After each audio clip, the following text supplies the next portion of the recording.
নগাঁও আৰক্ষীৰ হাতত আটক অসম সংখ্যালঘু সংগ্ৰাম পৰিষদৰ নেতা মুছাব্বিৰ আলী আহমেদ। কিছু সময়ৰ পূৰ্বে নগাঁও আৰক্ষীয়ে আটক কৰিছে সংখ্যালঘু নেতা মুছাব্বিৰ আলী আহমেদক। সৰু অসম গৰিয়া জাতীয় পৰিষদৰ ৰাজ্যিক নেতৃত্বই সোমবাৰে বিয়লিৰ ভাগত জাজৰি আৰক্ষী থানাত তৰিছিল মুছাব্বিৰ আহমেদৰ বিৰুদ্ধে গোচৰ।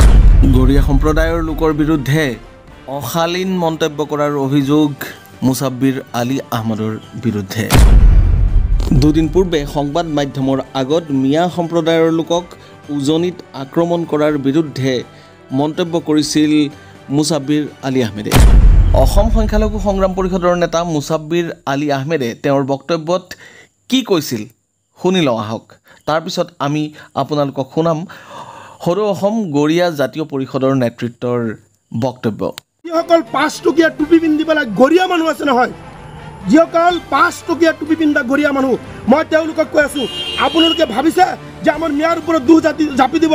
মই কৈ আছোঁ, গৰিয়া মানুহৰ প্ৰত্যেকটো মছজিদত যিসকল ইমাম আছে, গৰিয়া মানুহৰ যিসকল মাদ্ৰাছাত ইমাম আছে, প্ৰত্যেকটো ইমাম আমি বৰ্জন কৰি দিম। গৰিয়া মানুহৰ লগত আমাৰ কোনো ধৰণৰ সম্পৰ্ক নাৰাখোঁ। তেওঁলোক যি সময়তে যাৰ চাব হিন্দু মানুহৰ লগত যদি তেওঁলোকৰ ভাল, তাত গৈ পেলাই ছাইড লৈ যায়, মুছলমানৰ লগত আমাৰ মিয়া মানুহখিনিৰ লগত ভাল ছাইড লৈ যায়। গতিকে গৰিয়া মানুহখিনিক আপোনালোকক কৈ আছোঁ, মোৰ মা গৰিয়া হয়। তাৰপিছতো মই আপোনালোকক কৈ আছোঁ, ভাগ কৰিব বিচৰা নাছিলোঁ। যিসকলে মিয়া মানুহৰ বিৰুদ্ধে প্ৰতিবাদ কৰিছে নহয়, আপোনালোকক কৈ আছোঁ, 5 টকীয়া টুপি পিন্ধা গৰিয়াবোৰক কৈ আছোঁ, আপোনালোকৰ মছজিদত আমাৰ মিয়া যিসকল ইমাম আছে আমি বৰ্জন কৰি দিম। আপোনালোকৰ তাত গৈ পেলাই নামাজ পঢ়াওঁতে মিয়া মানুহ লাগে, জানাজা পঢ়াওঁতে মিয়া মানুহ লাগে, বিয়া পঢ়াওঁতে মিয়া মানুহ লাগে, আৰু গালি মিয়াক পাৰিব।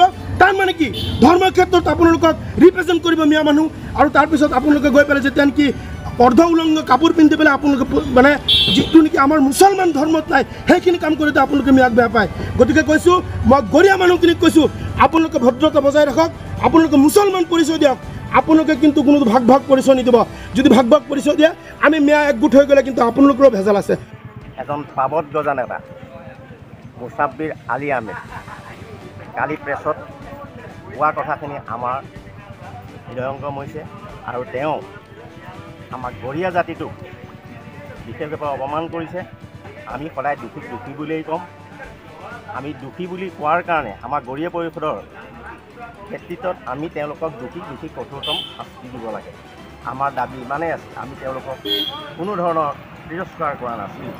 কিন্তু আমাক তেওঁলোকে গৰিয়া জাতি 5 টকীয়া টুপি পিন্ধা, আমাৰ মহিলাসকলে চুটি কাপোৰ পিন্ধে আৰু অসংযত অৱস্থাত থাকে, তেনেধৰণৰ কিছু মন্তব্য কৰিছে।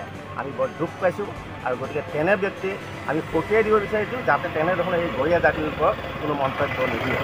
আৰু আজি আমি জাজৰি থানাত তেওঁলোকৰ বিৰুদ্ধে এখন এজাহাৰ দিবলৈ ওলাইছোঁ, যাতে এজাহাৰ চৰকাৰে দৃষ্টিগোচৰ কৰে। এই মোৰ বক্তব্য।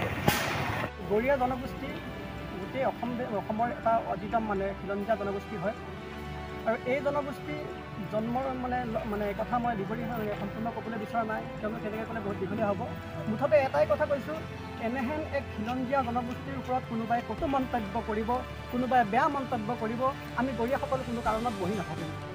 কাৰণ এইখন অসমত নতুনকৈ পাবত বুজা কিছুমান এনে সংগঠন ওলাইছে, যি সংগঠনৰ স্বয়ম্ভূ নেতা কিছুমানে আহি আমাৰ গৰিয়াসকলৰ বিপক্ষে নতুন কথা বিভিন্ন ধৰণৰ কটু মন্তব্য কৰিছে। সিদিনাখন পৰিলক্ষিত হৈছে নিউজত অপেন কৈ আছে সংখ্যালঘু সংগ্ৰাম পৰিষদৰ নেতা মুছাব্বিৰ আলী আহমেদ, তেখেতে আমাক কৈ আছে 5 টকীয়া টুপি পিন্ধা গৰিয়া। তেখেতে 5 টকীয়া টুপি পিন্ধা গৰিয়া বুলি আমাক কটু মন্তব্য কৰিছে। আমাৰ গৰিয়া মহিলাসকলে চুটি কাপোৰ পিন্ধা বুলি মহিলাসকলক অপমান কৰিছে। আমাৰ মছজিদত তেওঁলোকৰ ইমান নহ'লে আমাৰ বিভিন্ন ধৰ্মীয় কাম নহয় ইত্যাদি তেওঁলোকে আমাক বিভিন্ন ধৰণৰ বেয়া মন্তব্য কৰিছে। আমি তেওঁলোকক সকীয়াই দিব বিচাৰিছোঁ। প্ৰথম কথা হ'ল কি, আমি তেওঁলোকৰ আশাত বা তেওঁলোকৰ ভিত্তিত তেওঁলোকৰ ওপৰত আমি এই অসমত জীয়াই থকা নাই। এই অসমৰ আদিতম খিলঞ্জীয়া জনগোষ্ঠী গৰিয়া জনগোষ্ঠী হয়। গতিকে গৰিয়া জনগোষ্ঠী কাৰো সহায় লৈ এই অসমত বসবাস কৰা নাছিল, বসবাস কৰা নাই, আৰু আগলৈ বসবাস নকৰে।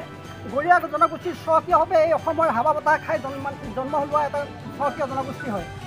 আৰু প্ৰথম কথা, এই যিজন মুছাব্বিৰ আলী আহমেদ নামৰ যিজন ব্যক্তিয়ে আমাৰ ওপৰত কটু মন্তব্য কৰিছে, তেওঁক সকীয়াই দিব বিচাৰিছোঁ যে ভৱিষ্যতে তেওঁ যাতে এনেকুৱা মন্তব্য নকৰে। তাৰ কাৰণে যিটো ইতিমধ্যে তেওঁলোকে আমাৰ গৰিয়া জনগোষ্ঠীৰ ওপৰত যি মন্তব্য কৰিছে, সেই মন্তব্যৰ ওপৰত আমি ভিত্তি কৰি তেওঁৰ ওপৰত আমি বৰ্তমান থানাত এখন এজাহাৰ দিব আহিছোঁ আৰু চৰকাৰৰ ওচৰত আমি আবেদন কৰিছোঁ, প্ৰশাসনৰ ওচৰত আমি আবেদন কৰিব বিচাৰিছোঁ যে অতি সোনকালে এনেকুৱা ব্যক্তিক কৰায়ত্ব কৰি জেল হাজতলৈ সোনকালে প্ৰেৰণ কৰে। কাৰণ তেওঁ যি প্ৰতিক্ৰিয়া প্ৰকাশ কৰিছে, তেওঁ যি বক্তব্য ৰাখিছে, এই বক্তব্যত গৰীয়া জনগোষ্ঠীৰ অনুভূতিত আঘাত আনিছে, স্বাভিমানত আঘাত আনিছে। গতিকে আমি জীয়াই থকালৈকে অন্ততঃ সদৌ অসম গৰীয়া জাতীয় পৰিষদ জীয়াই থকালৈকে অসমত কোনো গৰীয়াৰ ওপৰত চকু দিব, কোনেও চকু দিব নোৱাৰিব, কোনো গৰীয়াক কোনেও আঙুলি তোলাই কথা ক'ব নোৱাৰিব।